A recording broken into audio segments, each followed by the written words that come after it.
आणि राज्यात मराठीच्या मुद्द्यावरून वातावरण तापलेलं असताना खुद्द उपमुख्यमंत्री एकनाथ शिंदेनी नवा वाद ओढवून घेतला।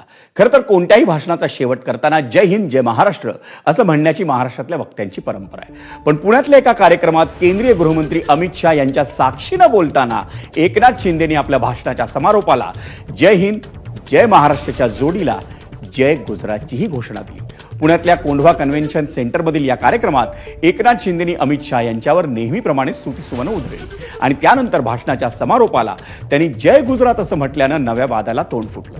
त्यामुळे साहजिकच विरोधकांनी उपमुख्यमंत्र्यांवर टीकेची झोड उठवली। त्यानंतर आपल्यासमोर गुजराती माणसं असल्यानं जय गुजरात बोलल्याचं त्यांनी सांगितलं। एवढंच नाही तर उद्धव ठाकरेंनी त्यांच्या भाषणात केलेल्या जय गुजरातचा उल्लेख दाखवून त्यांनी विरोधकांच्या टीकेचे बाण हे परतवून लावण्याचाही प्रयत्न केला। आपके आने से यहाँ की हवा का नूर बदल जाता है। आपके आने से यहाँ की हवा का नूर बदल जाता है।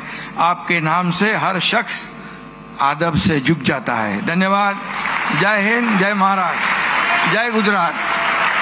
मी नेहमी जय हिंद जय महाराष्ट्र म्हणतोच आणि मी त्याप्रमाणे भाषणाच्या शेवटी म्हणालो जय हिंद म्हणजे आपल्या देशाचा अभिमान, जय महाराष्ट्र म्हणजे आपल्या महाराष्ट्राचा अभिमान आणि मी शेवटी जय गुजरात म्हणालो कारण त्या समोरची लोक सगळी गुजराती समाजाची होती आणि त्यांनी वर्षानुवर्षे आणि पिढ्यानपिढ्या या महाराष्ट्राला आपली कर्मभूमी मानली।